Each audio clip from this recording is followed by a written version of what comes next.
जय श्रीराम दोस्त मुझे आपण मानू श्रीरामचरित मानसर थिबा दशरथंकर पूर्वजन्म कथा अथवा मनु और शतरूपांगर कहानी विषय कहबी। मनु और शतरूपांग तप और वर प्राप्ति।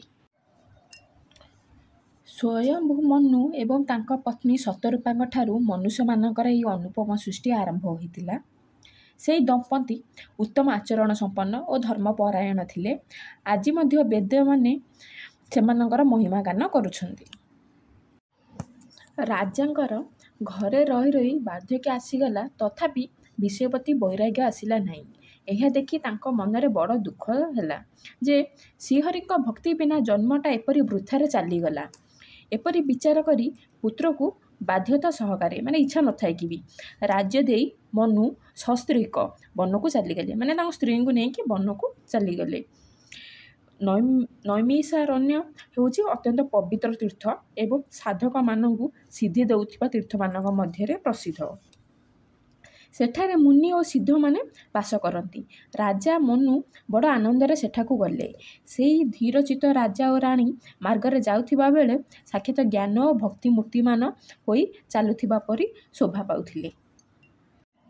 मनु को धर्मधुरंधर राजसी बोली जानी सिद्ध ज्ञानी मुनि माने आसी तांकू साक्षात कले। सेठारे जेउठी जेउठी सुंदर तीर्थ थिला मुनि माने से दुही को आदर पूर्वक नहीं से सबु तीर्थ दर्शन कराई देले। से दुही को शरीर दुर्बल हो जाइथिला। दुहे मुनि मानक परी बकल पिंधुथिले। संथ मानक गहणरे रही प्रत्यह पुराण शुणुथिले एवं प्रेम पूर्वक द्वादश अक्षर मंत्र ओम नमः भगवते वासुदेवाय जप करुथिले। भगवान वासुदेव चरण कमल से राजा रानी मन तल्लीन हो जाइथिला। सेमाने फलमूल पत्र आदि भोजन करुथिले एवं सच्चिदानंद ब्रह्म को स्मरण करुथिले। तापरे सेमाने श्रीहरि उद्देश्य तपस्या करने लगिले एवं फलहार छाड़ी दे केवल जल उपरे निर्भर करी रहिले। सेमानंक हृदय रे निरंतर तीव्र उत्कंठा जागु थाए आमे किपरि से परम ब्रह्म प्रभु को स्वचक्षुरे देखि पारंतु माने विष्णु को से स्वचक्षुरे देखिया पे इच्छा प्रकाश करथिले। एहीपरि भाबरे जल आहार करी तप करू करू 6000 वर्ष बीतीगला। तापरे 7000 वर्ष से दुहे केवल वायु आहार करी रहिले। पुणी 10,000 वर्ष पर्यंत वायु आहार मध्य छाड़ीदेले। गोटे पादरे ठिया होई दुहे तपस्या कले। सेमानकर अपार तप देखि ब्रह्मा विष्णु और शिव अनेक थर सेमानक निकटकू आसिले। सेमाने से राजा रानी को नाना प्रकार प्रलोभन देखाइले एवं किछि वर मागिबाकू कहिले। किंतु परम धैर्यवान राजा रानी निज तपरू टिके भी विचलित हेले नहीं। शरीर अस्थि कंकाल सार होईगला अथच दुहींक मनरे कौनसी पीड़ा जात हेला नहीं। सर्वज्ञ प्रभु जाणीगले जे तपस्वी राजा रानी होउचंती तांकर अन्योन्य आश्रित और दास। सेतेबेले कृपा अमृतरे सिक्त परम गंभीर आकाशवाणी सुबिला वर माग। सेही मृत्यु संजीवनी तुल्य सुंदर बाणी सेमानक कर्ण कुहर दे हृदय प्रवेश करने मात्रे राजा रानी शरीर एपरी सुंदर हुष्टपुष्ट होईगला जे जनागला सते जेपरी सेमाने एही क्षणी राजभवन आसीचंती। सेतेबेले मनु महाराजा हृदय रे प्रेमर सीमा रहिला नहीं। से दंड प्रणाम करी कहिले, हे प्रभु शुणु आपण तो सेवक मानक निमते कल्पवृक्ष एवं कामधेनु समान। आपणक चरण रज को ब्रह्मा विष्णु और शिव मध्य वंदना करती। आपण हेउचंती सेवा द्वारा सुलभ एवं सकल सुखर दाता। आपण हेउचंती शरणागतर रक्षक और सकल जड़ चेतनर स्वामी। हे अनाथर कल्याणकारी जदि आम प्रति आपणकर स्नेह रही तेबे प्रसन्न होई एही वर दियंतु जे आपणकर जेउ स्वरूप शिव हृदय रे वास करे एवं जहाँ को पाइबा पई मुनिजन माने जत्न करती। माने शिव प्रतिदिन राम को जप करती।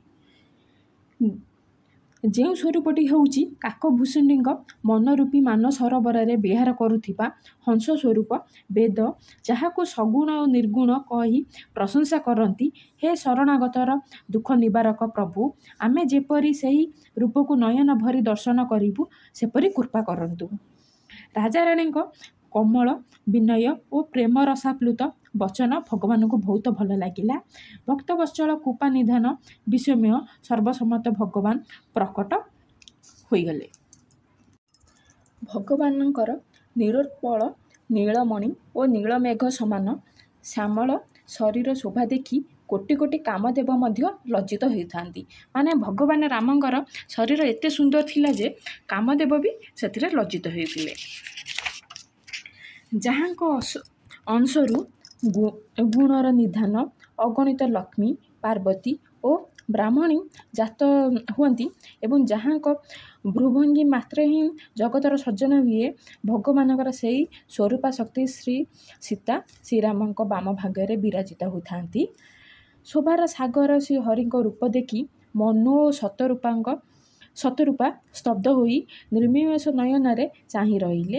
ସେହି ଅନୁପମ ରୂପକୁ ସେ ଦୁହେଁ ଶ୍ରଦ୍ଧାର ସହିତ ଯେତେ ଦେଖିଲେ ବି ତୃପ୍ତ ହେଉନଥାନ୍ତି। ଅତ୍ୟଧିକ ଆନନ୍ଦ ବିଭୋର ହୋଇ ସେ ଦୁହେଁ ନିଜର ଦେହ ଜ୍ଞାନ ଭୁଲିଗଲେ ଏବଂ ଭଗବାନଙ୍କ ଚରଣ କମଳ ଧରି ଦଣ୍ଡ ପରି ଭୂମିରେ ଲୋଟି ପଡ଼ିଲେ।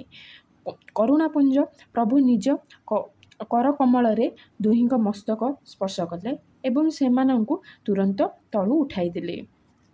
ତାପରେ କୃପାନିଧି ଭଗବାନ କହିଲେ, ମୁଁ ଅତ୍ୟନ୍ତ ପ୍ରସନ୍ନ ହୋଇଛି ଜାଣି ଏବଂ ମୋତେ ମହାଦେନୀ ବୋଲି ଜାଣି ତୁମ ମନକୁ ଯାହା ଭଲ ଲାଗୁଛି ତାହା ମାଗ। ପ୍ରଭୁଙ୍କ ବଚନ ଶୁଣି ରାଜାରାଣୀ ଦୁଇ କର ଯୋଡ଼ି ଏବଂ ଧୈର୍ଯ୍ୟ ଧରି ସୁମଧୁର ବାଣୀରେ କହିଲେ, ହେ ନାଥ, ଆପଣଙ୍କ ଚରଣ କମଳ ଦର୍ଶନ କରି ଆମର ସମସ୍ତ ମନୋକାମନା ପୂର୍ଣ୍ଣ ହୋଇଗଲା। ତଥାପି ମନରେ ଗୋଟିଏ ଲାଳସା ରହିଛି, ତାହା ପୂର୍ଣ୍ଣ ହେବା ଅତ୍ୟନ୍ତ ସହଜ ଏବଂ ଅତ୍ୟନ୍ତ କଠିନ ମଧ୍ୟ। ତେଣୁ ତାହା କହି ହେଉନାହିଁ। ହେ ସ୍ୱାମୀ, ତାହା ପୂର୍ଣ୍ଣ କରିବା ତ ଆପଣଙ୍କ ପକ୍ଷେ ଅତ୍ୟନ୍ତ ସହଜ, କିନ୍ତୁ ମୋର କୃପଣତା ହେତୁ ମୋତେ ତାହା ଅତ୍ୟନ୍ତ କଠିନ ବୋଧ ହେଉଛି। ହେ ସ୍ୱାମୀ, ଆପଣ ଅନ୍ତର୍ଯ୍ୟାମୀ, ତେଣୁ ମୋର ସେହି ମନୋରଥ ଜାଣନ୍ତି। ମୋର ସେହି ମନୋରଥ ପୂର୍ଣ୍ଣ କରନ୍ତୁ। ଭଗବାନ କହିଲେ, ହେ ରାଜନ, ସଂକୋଚ ଛାଡ଼ିଦେଇ ମୋତେ ମାଗ। ଏଭଳି କୌଣସି ପଦାର୍ଥ ନାହିଁ ଯାହାକି ମୁଁ ତୁମକୁ ଦେଇ ନ ପାରିବି। ରାଜା କହିଲେ, ହେ ଦାତା ଶିରୋମଣି, ହେ କୃପାନିଧାନ, ହେ ନାଥ, ମୁଁ ମୋ ମନର ପ୍ରକୃତ ଭାବ ଖୋଲି କହୁଛି। ମୁଁ ଆପଣଙ୍କ ପରି ପୁତ୍ର ଚାହୁଁଛି। ପ୍ରଭୁଙ୍କ ନିକଟରେ କ'ଣ ବା ଲୁଚାଇବି?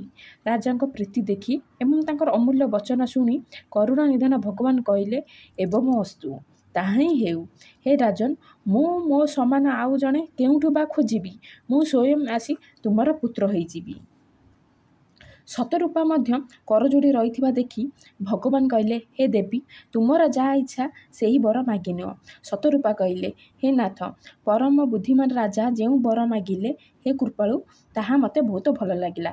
ରାଜାରାଣୀ ଦୁହେଁ ଚାହିଁଲେ ଯେ ଭଗବାନ ରାମ ତାଙ୍କର ପୁତ୍ର ରୂପେ ଜନ୍ମ ହୁଅନ୍ତୁ। ପୁଣି ରାଜା ମନୁ ଭଗବାନଙ୍କର ଚରଣ ବନ୍ଦନା କରି ମନୁ କହିଲେ, ହେ ପ୍ରଭୁ, ମୋର ଆଉ ଗୋଟିଏ ବିନତି ଯେ ପୁତ୍ର ପ୍ରତି ପିତାର ଯେପରି ପ୍ରୀତି ରହେ, ଆପଣଙ୍କ ଚରଣରେ ମୋର ସେହିପରି ପ୍ରୀତି ହେଉ। ମଣି ବିନା ସର୍ପ ଯେପରି ରହିପାରେ ନାହିଁ ଓ ଜଳ ବିନା ମତ୍ସ୍ୟ ଯେପରି ବଞ୍ଚିପାରେ ନାହିଁ, ଠିକ୍ ସେହିପରି ମୋ ଜୀବନ ଆପଣଙ୍କ ଅଧୀନ ହୋଇଯାଉ, ମାନେ ଆପଣଙ୍କ ବିନା ମୋର ପ୍ରାଣ ନ ରହୁ। ଏପରି ବର ମାଗି ରାଜା ଭଗବାନଙ୍କ ପାଦ ଧରି ରହିଯିବାରୁ ଦୟାନିଧାନ ଭଗବାନ କହିଲେ, ଏବଂ ଅସ୍ତୁ, ତାହା ହିଁ ହେଉ। ଏଥର ତୁମେମାନେ ମୋର ଆଜ୍ଞା ମାନି ଯାଇ ଦେବରାଜ ଇନ୍ଦ୍ରଙ୍କ ରାଜଧାନୀ ଅମରାବତୀରେ ବାସ କର। ହେ तात, ସେଠାରେ ବହୁବିଧ ସୁଖ ଭୋଗ କରି କିଛି କାଳ କଟାଇବା ପରେ ତୁମେ ଅଯୋଧ୍ୟାର ରାଜା ହେବ। ସେତେବେଳେ ମୁଁ ତୁମର ପୁତ୍ର ହେବି। ଏହିପରି ଭାବରେ ମୁଁ ତୁମର ଅଭିଳାଷ ପୂର୍ଣ୍ଣ କରିବି। ମୋର ଏହି ପଣ ତ୍ରିବାର ସତ୍ୟ। କୃପାନିଧାନ ଭଗବାନ ବାରମ୍ବାର ଏପରି କହି ଅନ୍ତର୍ଦ୍ଧାନ ହୋଇଗଲେ। ସେହି ଦମ୍ପତି ମାନେ ରାଜାରାଣୀ ଭକ୍ତବତ୍ସଳ କୃପାଳୁ ଭଗବାନଙ୍କ ହୃଦୟରେ ଧାରଣ କରି କିଛି କାଳ ସେହି ଆଶ୍ରମରେ ରହିଲେ। ତାପରେ ଶେଷ ସମୟ ଆସିଯିବାରୁ ସେମାନେ ଅକ୍ଲେଶରେ ଶରୀର ତ୍ୟାଗ କରି ଯାଇ ଅମରାବତୀ ଇନ୍ଦ୍ରପୁରୀରେ ବାସ କଲେ। ଯଦି ଆପଣମାନଙ୍କୁ ମୋର ଏହି ଭିଡ଼ିଓ ଭଲ ଲାଗିଥାଏ, ନିଶ୍ଚିନ୍ତ ଲାଇକ୍ କରନ୍ତୁ ଏବଂ ମୋ ଭିଡ଼ିଓ କରିବାରେ କୌଣସି ତ୍ରୁଟି ଥାଏ ନିଶ୍ଚିତ ମୋତେ କମେଣ୍ଟ ମାଧ୍ୟମରେ ଜଣାଇ ପାରିବେ। ରହୁଛି, ଧନ୍ୟବାଦ।